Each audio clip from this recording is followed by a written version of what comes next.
Tommy, Hey, how you doing? welcome to the Talking Talent podcast, my good friend. How you doing? All good, brother. How's life? Yeah, good, good. Can't complain. It's got to a stage where you just get used to it now. You just get on with it, you know?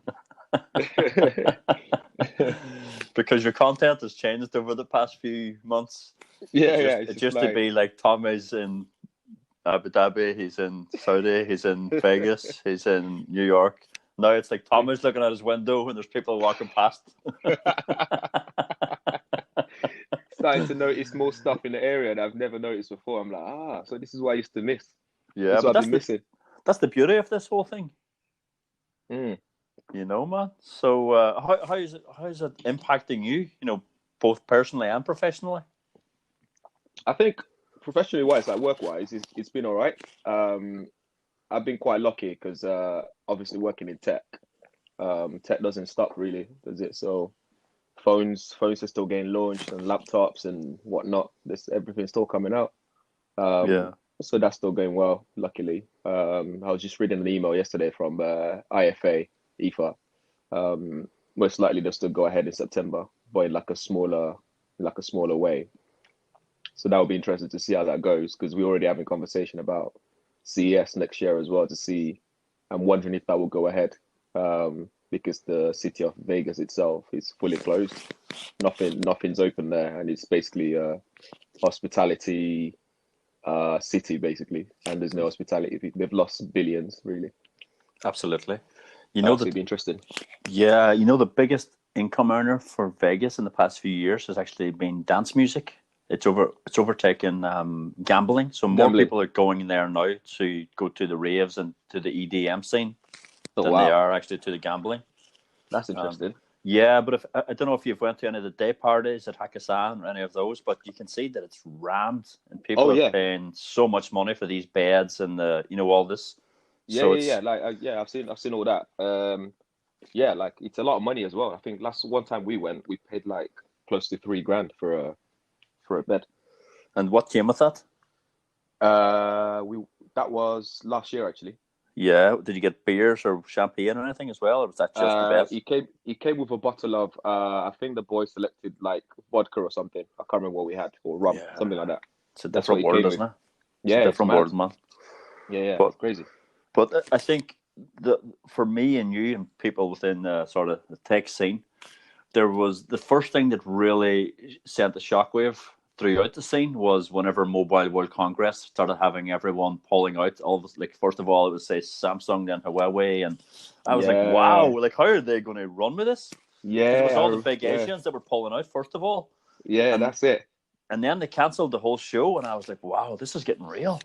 Yeah, you know what's funny? Like I've actually forgotten about the whole scenario of what happened when that started happening because it was MWC and then like another show got cancelled and then loads of like different shows started coming in and it was like a countdown of okay who's gonna be Yeah, next. Dominoes. Yeah, yeah. Now I've like Yeah, totally forgotten about the whole thing. It's like yeah. MWC never was not a thing. That's crazy.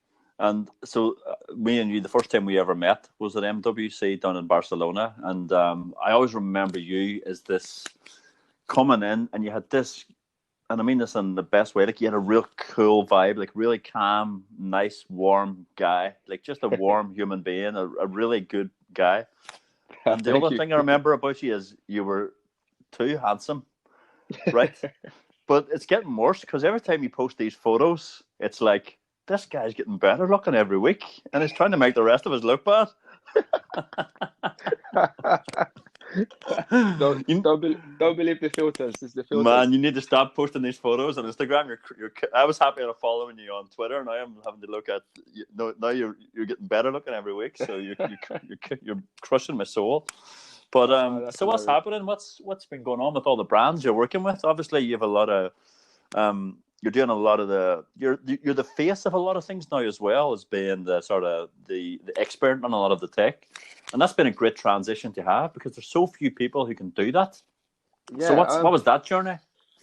I think a lot of it's happened organically, for luckily enough. But I think it's just the hard work, like being persistent, like consistently doing the same thing. Like I've been doing this whole thing for like what, eight plus years now.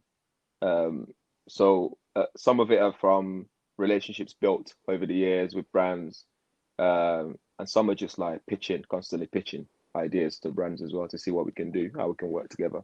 Oh wow. Yeah, so that's how it's been. But it's been a lot of Samsung, do a lot of Huawei as well, and one brand I really like at the moment is Oppo. I feel like they're very underrated, but it's a really good.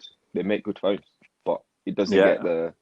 it doesn't get the credit like a Samsung would or Huawei. People don't talk about it as much. And were they coming out of China as well? Yeah. They, as far as I'm aware, don't quote me, but I think they're part of they're owned by the same parent company as OnePlus.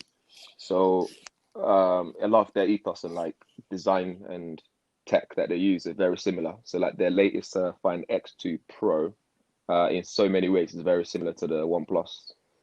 What's OnePlus on now? 8 Pro, OnePlus 8. Yeah. So they're very similar in many ways. But yeah. But it's been a journey, like transitioning into, not really transitioning, but doing more tech stuff. Yeah. And that's what it has to be. I think that anyone can have an opinion, Yeah, but to have an opinion which can be consistently followed over, as you say, 8 years, but also then transition to becoming a persona around the brand. And I think you have a great brand at Gadget Boy, yeah, and it really suits who you are. Like you own that brand and you live it to the best. yeah, yeah. I mean, like my life is tech and gadgets. I couldn't tell you what else I can do with my life because my background's in IT as well. Because I worked as a database designer and a manager for like 4 years, and then worked in software development for a bit before moving into like advertising and publication, etc. But each job that I've had over the years, I've always been in tech. Even when I was in advertising, it was me doing being a creative content copywriter, Yeah. working on Samsung. So it wasn't like I was working in fashion or anything. It was like it's still tech. And then when I left there, as a marketing manager, I was for a phone, telco brand, MVNO brand that's based out in China. Again, that was tech. And then when I was a tech editor at UNILAD, again, that was on their tech platform. So I would never leave that area because it's all I know, if that makes sense. Yeah. Well, it's not going away, I don't know. So, I mean, No, yeah. If I'm not doing GadgetsBoy, I'd be doing tech somewhere else yeah, exactly. doing something else, yeah. And what was the whole thing about the UNILAD? Because for me, that's a phenomenal brand, and it's a great success story. I can imagine a couple of lads trying to sort of show how they live and what they were interested in, and it's just growing to such a Yeah. crazy level. What's that about? What's the story behind that? Um, I'll paraphrase. So I think when they started out, they were at university. And two guys met. Actually, no, one guy set up UNILAD and Lad Bible. Same guy. Yeah, same guy set it up. Wow. And then eventually sold both of them to two different parties. So I think one of them he was still involved in, but not just like a silent partner or something. I can't remember Yeah. properly. And then with Unilad, he sold it to two guys. One of them used to do like artwork. So like, if you see any photo that I've taken in my room with a product or something, you might see Batman Yeah. on the wall. That artwork was done by someone that he knows. Like, so they used to do a lot of art, like spray painting or like t-shirt printing Oh and stuff wow. like that. So that's how that kick started, and they realized that actually they're gaining a lot of traffic onto the Facebook page and the website and stuff. So they split it up into the two different areas, so like Unilad Film, Unilad Sound, Tech, etc. So their main page is big, but the tech page is the second largest page that they had. Oh wow. And it was the world's largest social media platform in the sense that they get the most amount of traffic. Like we used to get the league table come through every like week or so, and like your traditional media could not match in any way. Like they just couldn't touch them. No way. But they're young people, and eventually they sort of messed up. I think I don't know what deal they had with the previous owner, but he came back looking for blood. Really, I think they owed him money or something, and they didn't pay him or whatever. So he ended up taking them to court, which he won. I think he won. He was allocated like millions, I can't remember Wow. how much exactly they said that he was entitled to for the case. And then later on, they found out that they were owing a lot of money in taxes as well. Oh, wow. So they had to they went bankrupt and got taken over. But when it got taken over, the guy that previously owned it came back in. So, Yeah. but not directly. I reckon this is work. So like Lad Bible came in and Lad Bible bought UNILAD. So now he's part of the same group again. Oh, they're back together. Yeah, You know the yeah. old, phrase that whenever you bring two people together, one guy's got the money and the other guy's got the experience. And what happens is the guy with the money ends up with the experience, and the guy with the experience ends up with the money. And it seems like another example of that, where a couple of young lads come up against an older dog, and the old dog basically, with the experience, ended up getting the money. Whereas the lads now have got an experience, but they don't want to repeat again. Sorry. Yeah, that's it. I can guarantee that the two lads from UNILAD won't be making the same mistakes again. No, I can promise you. They're doing all right. They're both okay now, though. I still speak to one of them. He is out in LA at the moment, just like chilling and just living. You know, they made a lot of money, so he's just out there, just like traveling, doing a lot of stuff to environmental stuff, like climate stuff. He loves that sort of stuff. Nice. Nature. But yeah, he's a cool guy. He's a proper nice guy. And are they from London? No, so the one I'm still speaking to is actually from Birmingham, where my hometown. And the other guy, I'm tempted to say Manchester, but I'm not sure. I'm not completely sure. Yeah, good. I love it. I love to see guys do well, man. I love people winning in life and starting off with something and creating it into something that contributes. Yeah. Whether that's sharing memes or creating good video content or whatever. I love people winning, man. I love to see people win. Yeah, that's the spirit. Like I'm the same. Like I'm happy to help if anyone needs help from me, as long as I got the time and I can.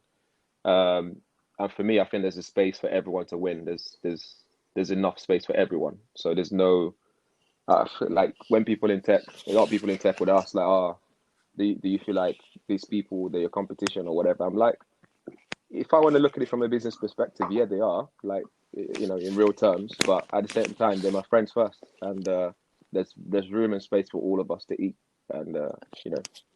Completely agree. Yeah, and I think I have got to say that all boats rise with the tide, and the more people who talk about, say, tech, then the more people then who buy into it, and it gets bigger and bigger and bigger. Because could you imagine if there was just one person talking about tech, it wouldn't get the audience that it deserves, because nobody can bring in all the different names using all the different styles. So the more people doing it, the better. And in every business that I've been entered, I says, I would reach out to the teams that the people before me thought were the competition. I would say, you're not our competition. We're actually all in the same boat. And the more we grow this market, then the more we all win. Exactly. You know, and the best way to do that is ensure that our customers and the people who we're working with shine as bright as they can, and we give them as much as we can. And therefore, they will then always keep coming back to us, and everyone's a winner. Exactly. You know? Exactly. And with this sort of stuff that we do as well, I think it's impossible to have one voice talking about it. Just like, you know, anything that gets reviewed, it needs multiple opinions, because you will see something that I didn't see. I might see something that you didn't see while you was using it. You might use it a bit longer before you publish your video or article. I might use it not as long as you. You know, we'll have different opinions and experiences that we can share. Exactly. And people talk different languages as well, even though me and you we're both speaking English, but I'm talking at it from a different perspective. You know, I'm coming at it from a guy who's backpacking and traveling, and I'm an accountant and a lawyer perspective. You're coming at it from a tech and coders perspective. So we're looking at the same product, but we're using it as two different types of tools. Yeah. And therefore the people who are from a more similar history as I am will sort of think, well, that voice resonates more with me than the other voice, and vice versa. Yeah, exactly. I totally agree. Completely agree. Yeah. You know, so I always say to people, don't think about competition, because you're just cutting yourself off, and you're creating a lack mentality, and it's like you'll lose in the long run. You know, trying to get a short-term win equals a long-term loss. Exactly. And there's a lot to learn from other people and vice versa. So, and people are cool, man. People are so cool when you're open and you're willing to. If you want everyone to win, you'd be surprised at how much sort of love you get back from really cool people. Yeah. I do think like tech scene, we're quite lucky. Like we have a good bunch. Um, I've seen other industries like the beauty industry, for example, or fashion industry. Those guys they're very territorial and they Are can they? yeah, they can get a bit funny. I hear stuff like people that don't go to events because someone else is there. For example, Seriously? they were asked. They'll be like, "Oh, is Paul gonna be there? Okay, if Paul's going, then I'm not going. That's not for me." Wow. So Or, then people have to decide whenever they're inviting people, well, they want Paul here and not John. So yeah. let's, yeah. Exactly that. But in the tech industry, like they invite everyone. So, as much as they have budget for. Yeah. They invite as much as they can for their money, so everyone turns up. There's no animosity with who comes and who doesn't. Yeah. And I've sort of dropped out of that entire scene now because I went off backpacking and then I moved to Sweden and I gave up a lot of my contacts. Wow.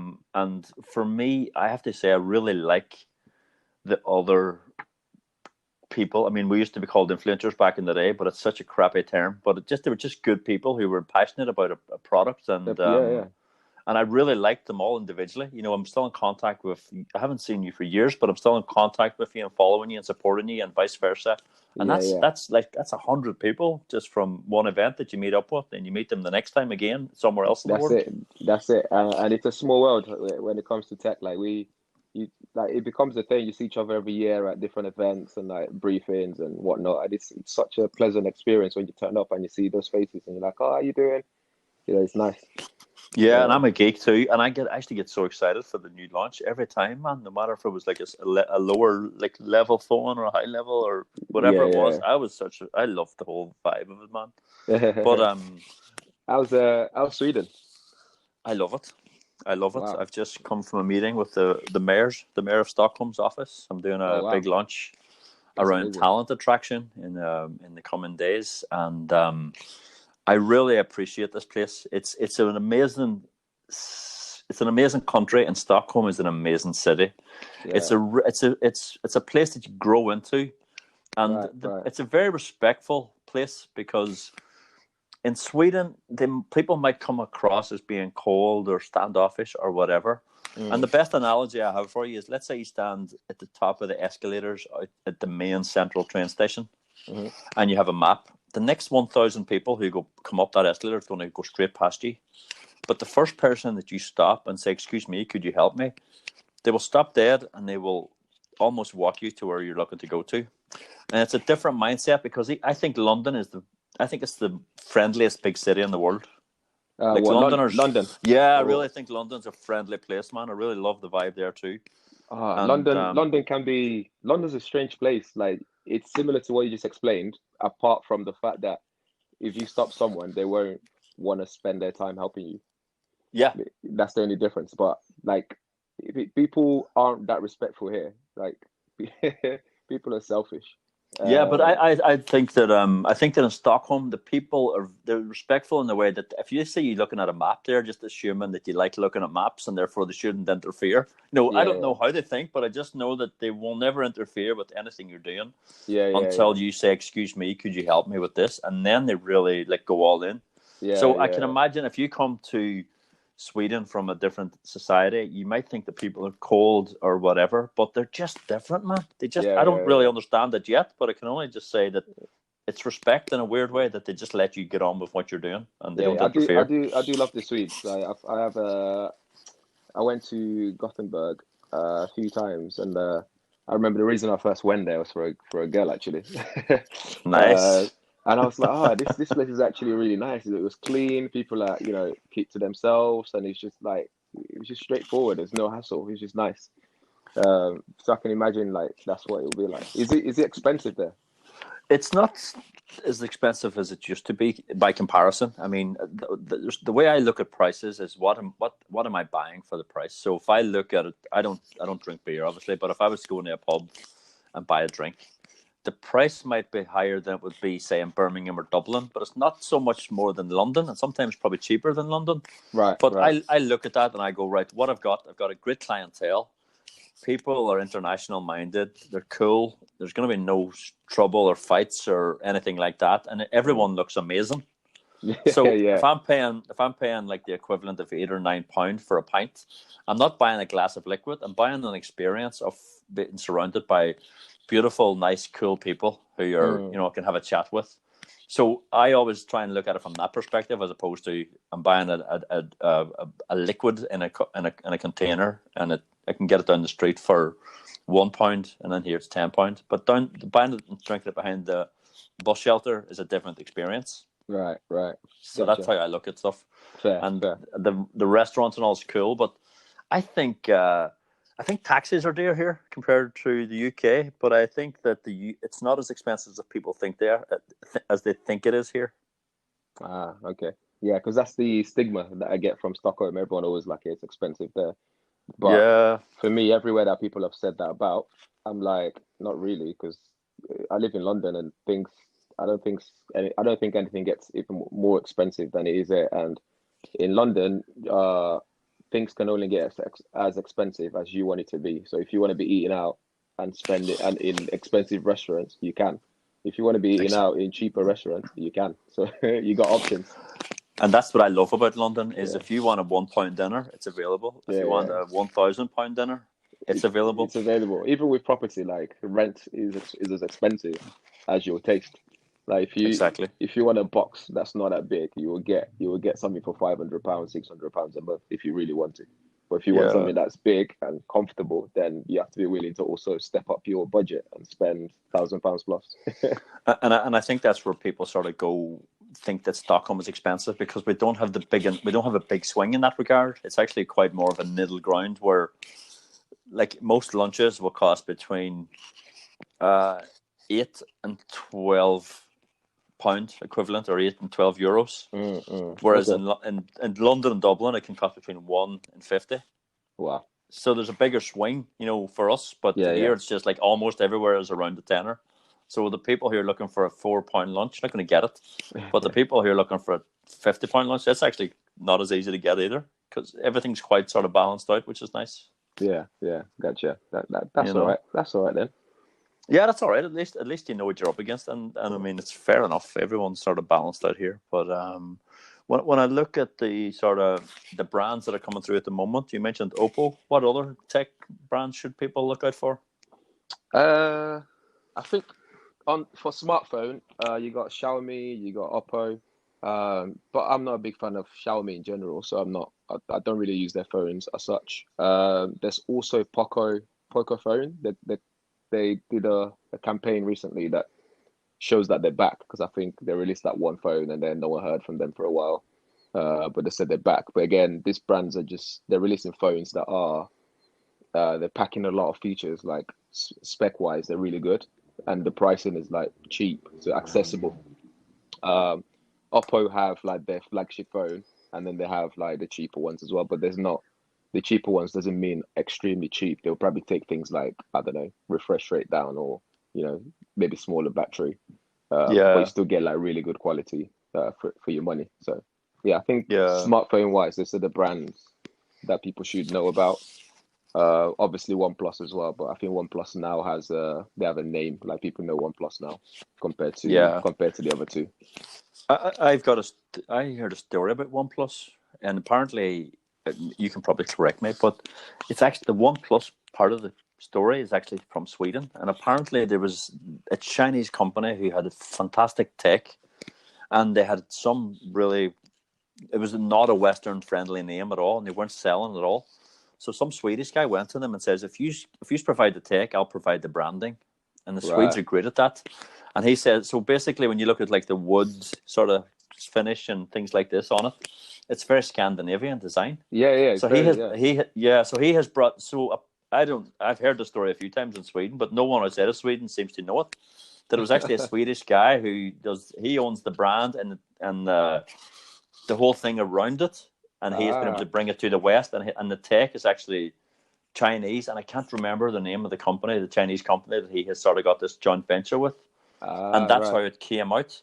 And I have there, and as a result, they're quite popular in Sweden. It's almost like iPhone is 90% of the market here, and then the other 9% is OnePlus, and then you've got a splattering of sort of Samsungs and other things. Then, that's interesting. Yeah, I yeah, mean, yeah, you're right. It's very Scandi, that the design and the way it looks, and yeah, the fonts and everything. Yeah, that makes everything, man. the minimalist look of it. Yeah. That's it, and that's where that I've heard it a few times in Sweden, and I've asked a few people who I trust in the tech scene. It's like, no, I think it's a Chinese company. I'm like, shit, no one seems to know that, but there you go. I don't know who's right or wrong, but it looks like a Scandinavian brand from the outside, at least, so it could be quite true. I know that one of the CEOs goes there a lot, goes to Sweden a lot. So he's probably Swedish. He probably is the guy then. yeah, Actually, could be. I mentioned Apple there. What's your thoughts on the iPhone recently and the Apple brand generally and what they're pushing out since Steve Jobs passed away? I think they've been lacking. They've now got this culture of they only release new features once it's been around.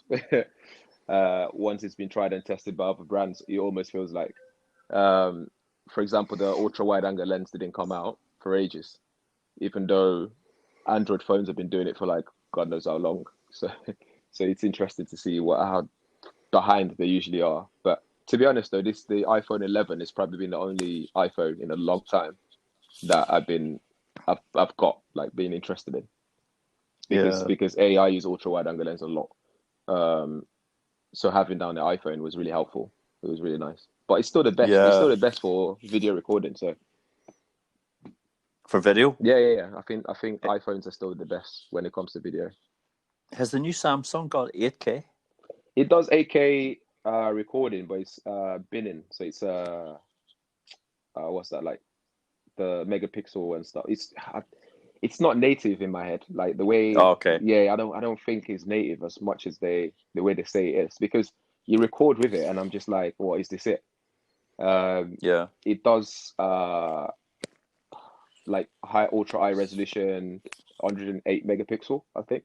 And you take a picture with that and you're expecting something spectacular, but again, to me, I don't see anything spectacular on it. If anything, like the S20 Ultra was really disappointing for me. It was not like, for me. I used it for a bit, and then I had to put it down, and I'd use it again for a bit. Like, it hasn't been consistent in terms of how much I use that phone. Well, the zoom on it is bad as well. Like the 100 times zoom, they keep marketing it and pushing it, but it's useless. And then there's a lot of like it's just disappointing for me, to be honest. I thought so myself as well, because my main driver now is the Note 9, actually. Yeah. And I love the Note 9.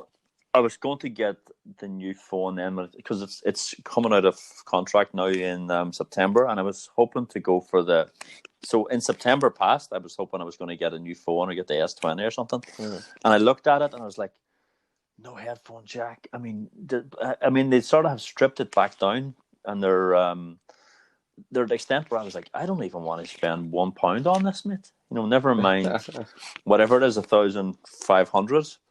And I was disappointed. They really have taken a step backwards. And what you said about Apple, I'm in the same boat. It's like yesterday's technology for tomorrow's price. Yeah.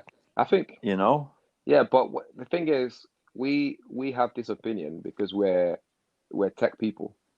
But if you ask the average Joe, they're happy with what they're doing because they understand their consumers, their customers. Like, they don't need all these extra things that we want. I'm recording this podcast through Anchor. And if you're considering doing a podcast and you haven't heard about Anchor, then let me tell you, it's the easiest way to do a podcast. So let me explain. It's free. There are creation tools that allow you to record and edit your podcast right from your phone or computer. Anchor will distribute the podcast for you, so it can be heard on Spotify, Apple Podcast, and many other platforms. You can make money from your podcast with no minimum listenership. And it's everything that you need to make a podcast all in one place. Definitely check it out. Download the app now from the store. So if they don't release this iPhone 11 this year, the iPhone 10 is still just as good. Yeah.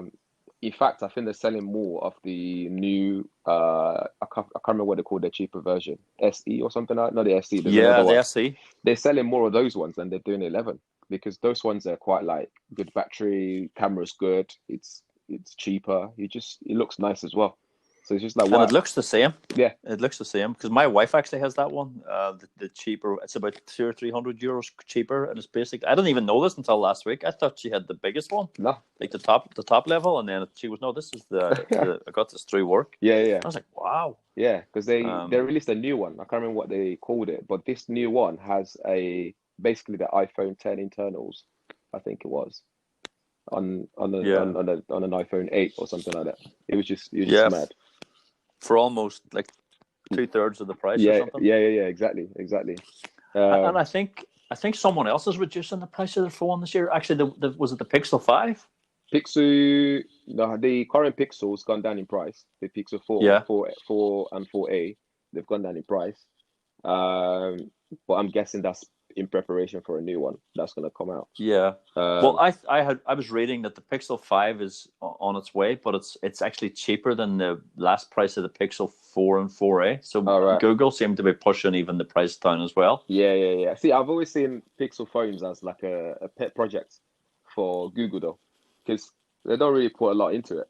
I feel like it's just their way of experimenting, of testing software, testing hardware, testing AI. Like, it's such a weird phone because it doesn't have all the bells and whistles that you'd want in a flagship, but they're still making them and selling them.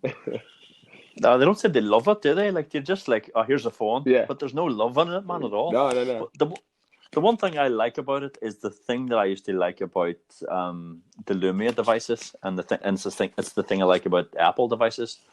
I really appreciate when the hardware and the software is made from the same company.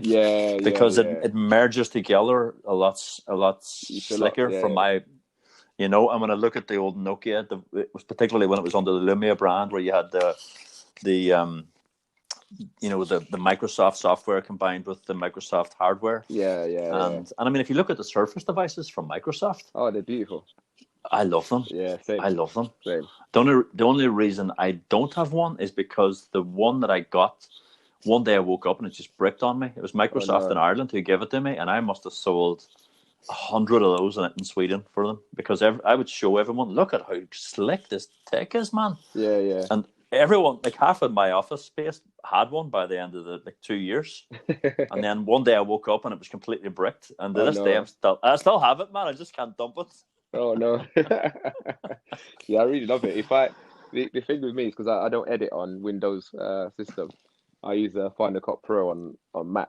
So that's locked me into the Mac ecosystem. So even though I have a Surface Pro 7 and the Huawei MateBook X Pro, both beautiful devices, like really good and powerful, but because I don't edit on them, I barely use them that much. Yeah, but they're both great devices. Yeah, they're rockstar devices. But at the same time, for writing my books and for my daily driver as well as the MacBook Pro, I've got the new one with the touch bar. Yeah. The 13-inch, and so I thought that because I got the new MacBook last year, and then I went out and bought the new one with a touch bar this year, and I was thinking I probably won't use the touch bar.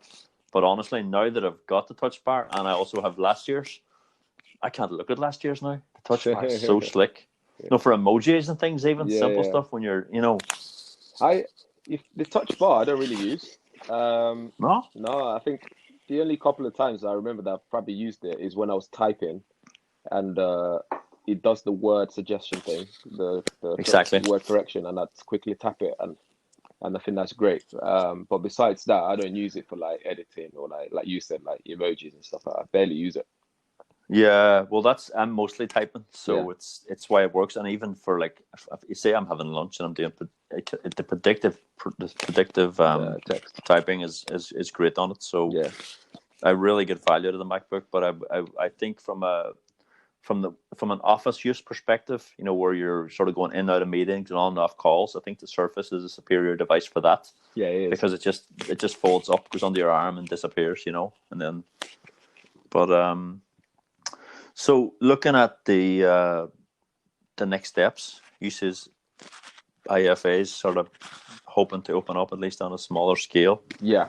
For me, the value of conferences, the true value of conferences, is the networking that comes out of it and the interactions you get. Mm-hmm. And whenever people are willing to pay thousands of pounds, which is what some of these tickets cost, to attend these events like CES and Mobile World and all those, you're not buying it to hear all these people speaking, because you can pick that up on YouTube later, or at least you can even follow it on Twitter. Yeah. But you're buying the value of the network that comes with being in a room full of people who can sign checks, people who can show thought leadership, and people who you can bump into having a cup of tea who you didn't know existed. That's right.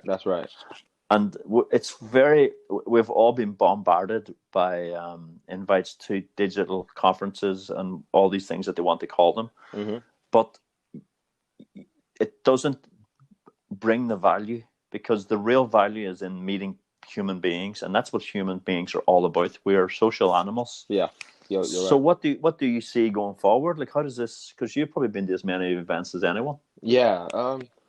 I'm definitely gonna miss the social aspect of it, like the networking and the social aspect of going to these events, and it also gives me the excuse to actually travel as well. Those things I really find valuable, because a lot of the places that I've been for conferences or like events and stuff, they're not places that I would sit there and go, oh, I want to go there on the map. And I could easily fall into a trap of not traveling at all and just being at home, just enjoying my time unless someone goes, can we go here?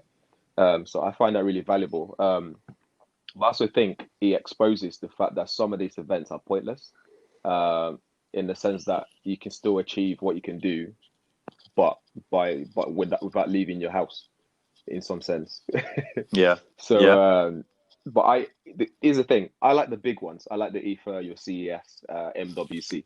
Those for me are very valuable. They're great. You even get to see brands you've never heard of, that you don't know where they're going to be next year or the year after. For example, they could become big, they might disappear. But you get to meet these people in person and chat to them and pick their brains on what's coming up next. It inspires you and enlightens you on where technology is moving in whichever tech show you go to. But the ones that I don't really miss at the actual brand events.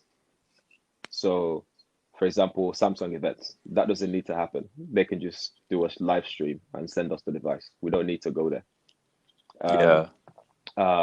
Or your Apple event has become a bragging right, and it's become an event where people go to, almost like they've been whisked away somewhere, to then come back and say all the best thing about Apple, because they see it as a privilege.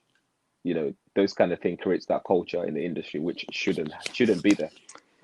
Yeah, and I think that's where Apple gets it wrong, particularly amongst the tech community, because if the people who get in, it is but you said you nailed it. You said it's a privilege to go, because that's how Apple treat it. Yeah. And anyone who doesn't follow along with the script and say that Apple is the best thing and the new phone is the next best thing, doesn't get invited to the next one, and actually they get blacklisted and they're off the list. Yeah. And I mean, that's not a way to. I don't believe that's a way to run a business and promote a new device in a world where we have so much access. Like, if I just go new iPhone 15 when it comes out into YouTube, I'll get so many different perspectives on what that phone is and what it is, from lads who've actually put their hands on it, yeah, and played around. And these guys will be guys what they're talking about. So that's what I do. I'll go to YouTube or else I'll go to Twitter or wherever. I'll listen to these guys and see, oh, this is awesome. And Apple they've sort of, people say like iSheep, but they have really created a beautiful sort of ecosystem around their product and a halo around it, where there's enough people who just sees these articles and buys in, and then follows on and buys the next sort of device or MacBook the next year. That's right. I think, they need to change that culture a little bit, make it more accessible to everyone. So like, it's not just the same people or whatever. Don't make it feel like a privilege, because they can learn a lot from people actually critiquing their own devices as well. Like, people telling you that this is my experience with it, you could change this. And the thing is, they make good products anyway. I don't even understand what they're worried about or they're scared of. Like, their products are fantastic. Yeah, it's the finish is ridiculous. Yeah, they I just mean, they just work. Like it's the iPhone. I've got the iPhone 11 since launch, and like the phone just works. It's great. I still use it. yeah. I use it all the time. I was given an iPhone for this new job, and I don't really use it so much because I have my main driver, which is the Note 9, Hmm. and I just think with the pen and things, it's a lot more slick as a device. But Hmm. I think I think the iPhone is a lot better than it was. I have to say. I think even though it's not getting the same buzz as it was, it's selling more than ever, and it's a really solid unit. Yeah, yeah, I agree. I agree. They yeah So it they'll can carry on doing well. I don't see them dipping anytime soon. No, Um, I think the problem that they're where it'll. I think when they go down, they'll go down fast, and I think it's this. I'm actually recording this through my iPad, and to get me set up on the audio, I have to have a white little dongle connector, which allows me to connect my headphones into the iPad. yeah, And I think it's all these additional little things that you have to buy to use the Apple, which will ultimately um, affect them. lead to its demise, because those, I don't know what they cost, but they're probably €10 just for a 3-inch long connector. Yeah, gotcha. Yeah, I mean they're lucky because those things can be easily and quickly changed. Um, like as the iPad Pro's got USB-C, so they've had how long has the iPad Pro been out now? Like nearly a year, if not more. Oh, has it? Yeah. Yeah, yeah. Yeah. So they've had such a long time collecting data on how people are using it. So if they're going to carry on with this whole like our ecosystem, they also need to make all those devices uh better in terms of connection, like connectors, Hmm. like ports. So I don't want to have my iPad mini here with lightning port, and then my AirPods Pro is lightning, and then iPad Pro is USB-C, and my laptop's USB-C with no big USB-A port. So I'm like, how many cables and plugs do I need to carry around with me just to use products from the same brand? It makes no sense. So, That's exactly where I am. That's exactly the situation I'm in. I've got I'm very particular about keeping my chargers all rolled up and compact and at yeah, hand when I need them. yeah, And my like bag for that stuff is like busting because there's so many different attachments and units coming with it. So, but I seen that you were down in Saudi Arabia. oh yeah, that was a great trip. But they that came about in a very strange way actually. So like Saudi Arabia, their GDP is mainly from oil, as people Yeah. would know. Um, but what they want to do is they realize that actually that's dropping, that's dipping. This oil is not the one at the moment with all the way the world is going. Um, so they were trying to find different ways to gain money. So that one of them was going to be tourism, and Saudi have closed their borders for years to tourism. Like they didn't allow that. Only, Do you know who the first person to apply for the visa was? who was it? The first person in the world to apply for a tourist visa to Saudi Arabia. Guess who that was? It's not Donald Trump, is it? It was me, man. Oh, was it? Yeah, Amazing. because I remember you reached out and goes, "Man, are you in Saudi?" And I was like, "Yeah, I'm here." And you were like, "I'm going there like in 3 or 4 weeks time or something." All right, yeah, yeah. And literally, it was basically what you're saying. They're trying to, but go ahead. They're opening to tourism, yeah. Oh yeah, yeah. So they want to make money from tourism basically. So they decided that okay, how are we gonna attract people to the country? So they started spending a lot of money on we visit Saudi, I think, their tourism board. They started spending money on like travel influencers to like come over and like create content, show the world, you know, where it's at. So we were there for a festival. So there's this thing called Middle Beast Festival. It's like a 4 day EDM sort of festival. No way. Yeah, yeah, yeah. It was That's how you got down there. yeah, yeah, yeah. It's for four Wow. days of no alcohol, just Red Bull. Uh, like going to a festival from like 4 p.m. in the afternoon till 2 a.m. every day. Yeah. It was Wow. crazy. It's a different experience, like going to a festival without drinking and still having enough energy to bounce around. It was crazy. It's awesome. Yeah, yeah. It's a beautiful place. Like it's got some amazing terrain. Like it's amazing. But Did you go to the edge of the world? we couldn't. It was on my list. I wanted to go. But the Yeah, people that, 'cause that's what I recommended. the people that we're with. I think I was asking you about it, and Yeah, you I were. was trying to plan how we're gonna get there and stuff. But the company that we went with, they were worried that we needed to go with someone that knows the country, kind of thing, or someone from there. I rocked. So yeah, that's exactly what it is. We actually went twice because the first, it's so rough. It literally is the edge of the world. Yeah.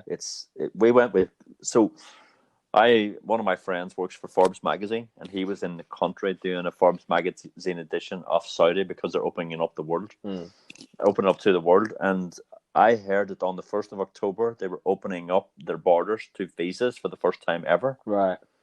Because the essence of that country is that we will protect our borders by keeping ourselves locked away from the world, by keeping outsiders out, basically, is something how the phrase goes. And that is why they've always had this existence of, to go to that society, you had to be invited.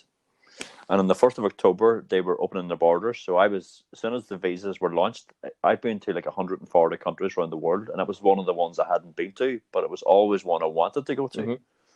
And so I applied, and I went down. I stayed with my mate, and he had a spare room in the place he was staying with work. And in the month I was there, in the month leading up to me being there, was the first time that a woman had entered a mall without having her head covered. Right. There was, like, I can't even remember. There's two other things that happened, which were sort women of were allowed to, monumental. Women were allowed to drive. Yeah, and it was great to see, because I'm a big fan of Muslim people. Like, I really appreciate going to their society and the sort of hospitality and the kindness that they bring. And so whenever I got the chance to go to Saudi, I went. And we two local lads actually drove us to the edge of the world, literally. And the first day, the terrain is so rough, we had to turn back. And then we came back with an even bigger SUV the next day, and we finally got there. Yeah, that's it. And I loved it, Tommy. I'm sure you did as well. Yeah, it was really good. The hospitality, like you said, was great. We went to a museum, and I remember us thinking, "Oh, can we go in? Can we not?" We weren't sure because we can't read Arabic. So the guy, there was two guys standing there, and they looked at us. They were like, "Oh yeah, come in, come in." So we were like, "Okay, cool." So we went in, and we'd been told all these rules that, regulations that we have to abide by. So like we had this like long list of things. For example, they were saying you can't. Let me try and remember now. One of them is if they offer you something, you can't reject it. Yeah, you can't refuse it. Yeah, bad manners. Yeah. There was another thing. You can't basically you can't express that you like something of theirs. You can't. They feel obliged to give it to you. So like if you had a nice watch on, and if you kept going, "Oh, that's an amazing watch. That is so nice." Wow. Like they feel obliged. Like, if maybe you're lacking or something, they're like, "Oh, here we go. You can have it." There was something else. Anyway, so they had all these rules. So we went in there, and we were like, "Okay, we better go in since they're offering." And then next thing, this guy just gave us a full tour of the museum, like showing us the history. They gave us like tea, showed us how to do the tea thing, where like if you want more, you do the cup a certain way. If you don't want any more, you do it a certain way.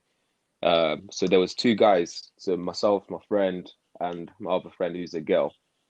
So whilst we were in there, one of the guys were like, kept talking to her. It was so funny. So where was she from? She's Iranian actually, but she's English, but her family's Iranian. Yeah. Persian. Yeah. So we then went to the shop in there, like the tourist shop, to buy stuff, and the guys were still with us. And she spent too long looking at this necklace that was in there, that the guy came over and says, I'll buy it for you. Like, it's yours, have it. And we were like, so at first she was like, no, I'm okay, thank you, it's okay. I looked at her and went, remember the rules, like, you can't turn it down. Yeah. So she had to accept it.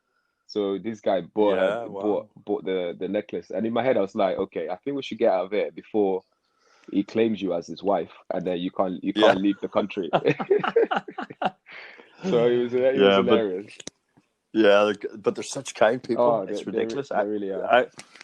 I was in Abu Dhabi a few years ago, and the guy bought me a pair of, and I wasn't even in a shop or anything. I was wearing like these sort of blue plasticky sort of summer sunglasses, and they were cheap enough. But the guy looked at me and goes, "Patrick, you're better than that." And I was like, "What are you talking about?" And it was his way of going, "Those sunglasses are nasty, man." So he brought me into Chop Art, and he paid the equivalent of €1,300, €1,300 on a pair of sunglasses for me. Crazy. And I was like, "Mate, no way!" Like, I was so like, no, man. Like, you might think these sunglasses are nasty, but I sort of like them. But you can throw them around if they're cheap and cheerful. You can throw them around and That's what I mean, not man. worry about it. Yeah. So now I've got these pair of sunglasses, which are more than the price of a MacBook, and I'm very careful with them, actually, especially as they were from a gift from a guy who I really appreciate. So he's telling me mate, that guy. That's amazing. Yeah. So, brother, what's the next steps for you then? Next steps, before the lockdown, we were doing. I was working on like TV. I've been in touch with like different TV stations and stuff, and production companies. And I started to see some light at the end of the tunnel. Really, like we had there's one production company that sent some videos to that we were going to do like a pilot thing with one of the TV channels. I think it was Channel 4.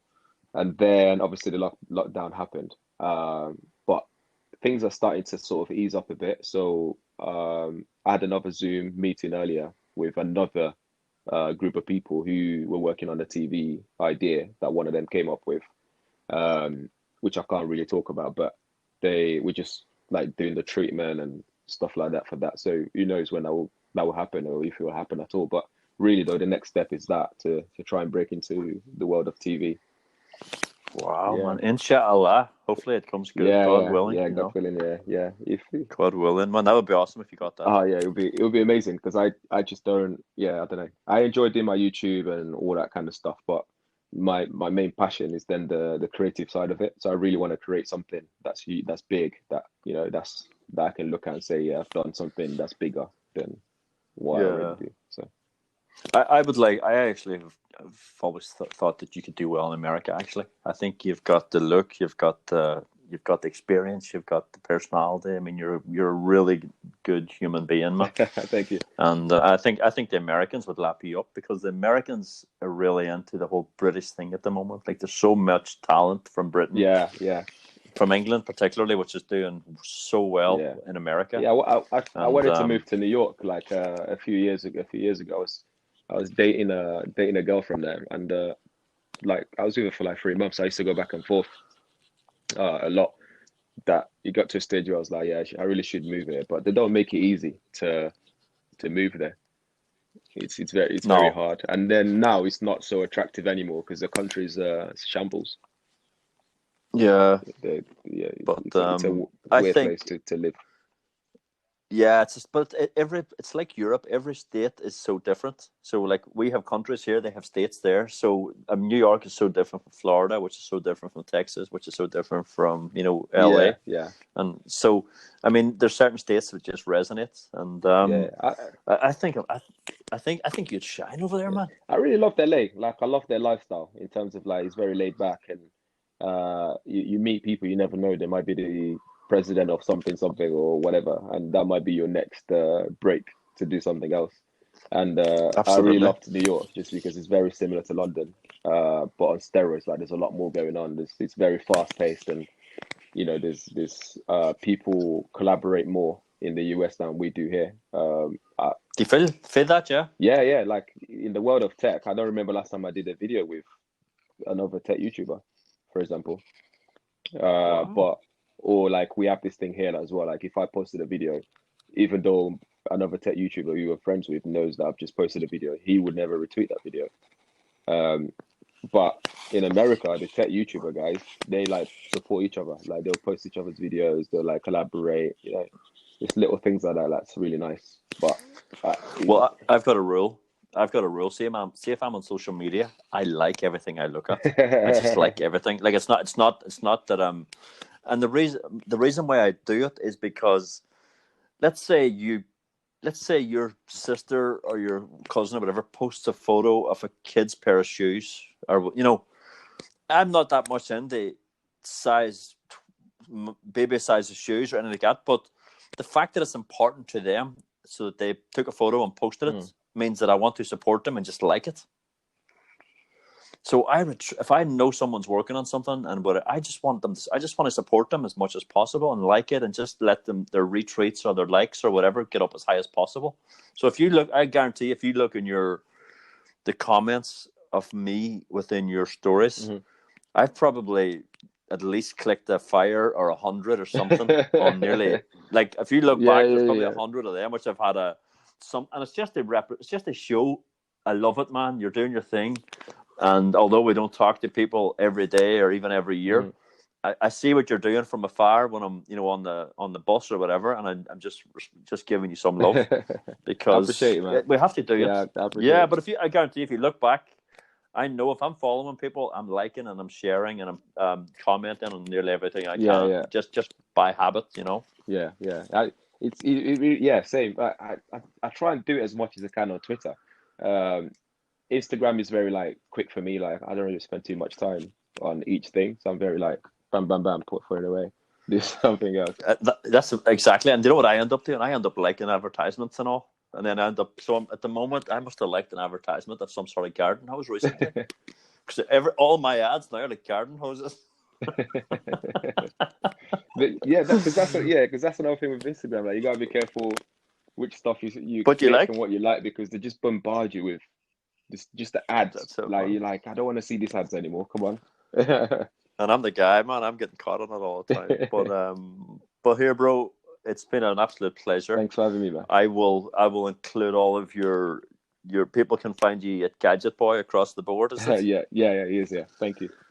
And I will post it within the comments here. You've sent the links already for your YouTube, all your socials, and hopefully some people listening to this are just inspired by the great guy that you are, and sort of the passion that you bring to life and to your hobbies. So it's been an honor having you on. Thank you. Pleasure. I hope I see you again somewhere soon. Definitely. I mean, Stockholm is on my list of places I really want to go. So always welcome, when brother. all this is sorted out a bit and we can travel again, it'd be a spot I can come see, and I know that you'll be able to show me around and stuff.